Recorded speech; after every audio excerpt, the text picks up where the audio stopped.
મધ્યસ્થ પ્રાથમિક શાળા પિંપલોદમાં શિક્ષક દિનની ઉજવણી સાથે શાળાના શિક્ષકો દ્વારા બાળકોને તિથિ ભોજન. આજરોજ મધ્યસ્થ પ્રાથમિક શાળા પિંપલોદ શિક્ષક દિનની ઉજવણી કરવામાં આવી હતી. શાળાના બાળકોએ શિક્ષક તરીકેની શાળાની જવાબદારી સંભાળી.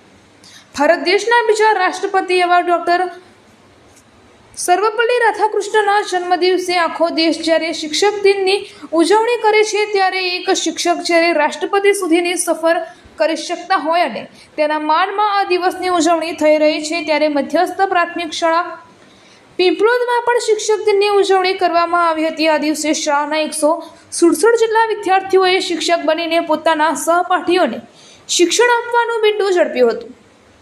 આજના દિવસે બાળ શિક્ષકો દ્વારા પ્રાર્થના સંમેલનની સાથે સાથે આખા દિવસનું કાર્ય અને મધ્યાહન ભોજનની જવાબદારી લઈ ખૂબ જ સારી રીતે આ દિવસની ઉજવણી કરવામાં આવી હતી.